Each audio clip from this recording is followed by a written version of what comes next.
Я ніколи не прийму поразку! Я ніколи не прийму поразку! Я ніколи не зрозумію перед труднощами! Я ніколи не залишу свого товариша! Я не співав! Фізично та інтелектуально розвинув! Добре підготовлений до обіцяний військовий спеціальність. Я завжди підтримую свою зброю, бойову та іншу техніку. І себе самого стабільність. Я експерт. Я професіонал цієї справи. Я завжди готовий виступити на захист України. Уражати і знищувати ворогів України в бою! Уражати і знищувати ворогів України в бою. Я захисник свободи народу своєї країни! Я захисник свободи народу своєї країни. Я не знаю! Я не знаю, що країни.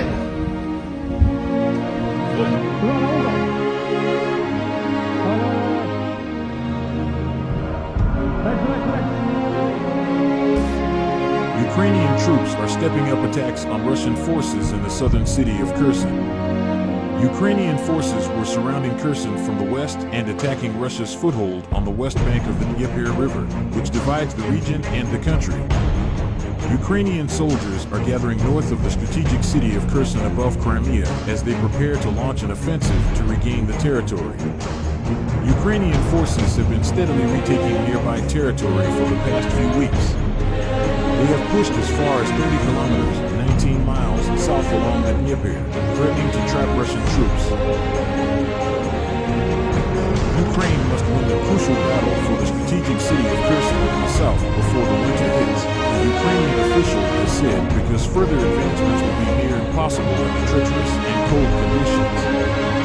Ukraine's southern regions, located just north of the Black Sea, are already in the rainy season, which has made it more difficult to use armored vehicles, and a critical battle for Kherson is expected imminently. Should Ukraine recapture the city, which was one of the first areas to be occupied by Russia, it would significantly hamper Russia's ability to supply their soldiers currently on the front lines, as well as make it considerably more difficult to mobilize their reservists. The battle for Kherson will be a crucial battle for the war that Russia started on Ukraine. It is critical both for Russian forces to keep it and for Ukrainian forces to regain the city in the upcoming autumn. In winter, it will be very hard to fight because of the low temperature. It will be like a natural freeze in the progress of the war. This is why before it hits, we are trying to regain as much territory as possible. Kherson is a critical point of our territories because it is one regional center that Russia was able to capture since February 24th, the start of the invasion. The city of Kherson is located on the Black Sea and runs just above the Dnieper River, roughly 120 kilometers north of Crimea. As a city in the very south of Ukraine, it was one of the first areas to be attacked by Russia in February.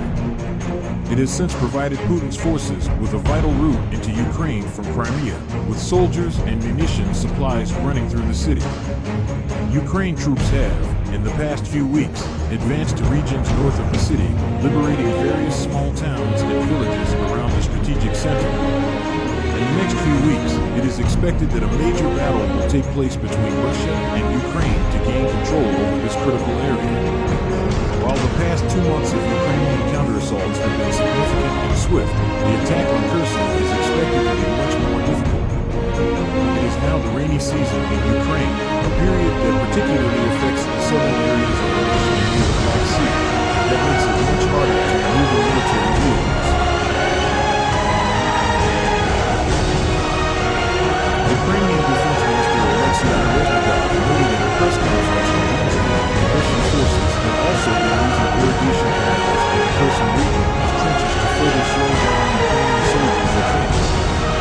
And while Russian forces on the front lines in the east were ostensibly caught off guard by the speed of the Ukrainian counteroffensives, that is not the case in Kherson.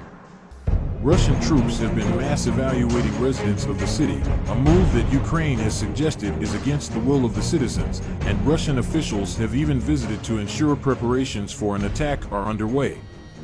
Simtek, a military strategy specialist at U.S. security consulting firm Force Analysis, said the Russians were actively preparing for the advancing Ukrainian forces. He said, "The Ukrainian modus operandi is to strike at Russian logistics before launching major offensives, a strategy designed to isolate enemy troops while preserving their own resources and manpower. We don't know when the Ukrainians will reach the city of Kherson, but we do know that the Russians are actively preparing for it." Putin, addressing a conference in Moscow on Thursday, also played down the prospect of a nuclear standoff with the West. But he accused the West of inciting the war and playing a dangerous, bloody, and dirty game that was sowing chaos. Western dominance over world affairs was coming to an end, and ahead is probably the most dangerous, unpredictable, and, at the same time, an important decade since the end of World War II, Putin said. Meanwhile, Ukrainian troops are continuing their arduous advance towards the strategic southern city of Kherson after their lightning gains in the Kharkiv region in September. Analysts say a Ukrainian victory is likely, but they caution that a counteroffensive will be much harder than the rapid advancement in the east, especially because so much is at stake for Russian President Vladimir Putin. Kherson is a crucial strategic province, the only regional capital the Russians control. And so is the Kherson region, a gateway to the Crimean Peninsula that Russia seized in 2014. Now the Ukrainian forces are trying to encircle the city on the western bank of the Dnieper River, trapping Russian forces there, while targeting infrastructure their enemies rely on, such as the now unusable Antonovsky Bridge. President Vladimir Putin has insisted that Russia's war in Ukraine was going to plan as both sides prepared for a key battle in Kherson in Ukraine's south. On the other hand, despite the statements of the Ukrainian military that the Kharkiv region is under the complete control of the armed forces of Ukraine, it turned out that a significant part of the territory of this region is controlled by Russian troops, which is documented. At the moment, it is known that the entire territory of the Kharkiv region, located north and west of the settlement of Vyregnia, is controlled by Russian troops. The corresponding video recording published by the Russian military fully confirms these data, which indicates that the armed forces of Ukraine were driven out of Vyregnia and so far cannot control the border of the Kharkiv and Belgorod regions, and also cannot take any maneuvers to build up their grouping on the Svatov direction. Meanwhile, soldiers of the Ukrainian air assault forces have destroyed a mortar crew of Russian invaders in the south of Ukraine. According to Ukrinform, the press service of the Ukrainian air assault forces published a respective video on Telegram. The video shows how artillerymen of one of the separate airborne brigades of the air assault forces of the armed forces of Ukraine destroyed a crew of 129 mortar, personnel, and ammunition of the Russian occupiers in one of Ukraine's south districts, the report says. It is noted that the Ukrainian defenders fired at the enemy from British L-119-105 howitzers. As Ukrinform reported, between February 24th and October 21st, Ukrainian defenders eliminated about 7,250 Russian soldiers and destroyed 2,659 tanks, 5,401 armored fighting vehicles, 1,708 artillery systems, and other enemy equipment.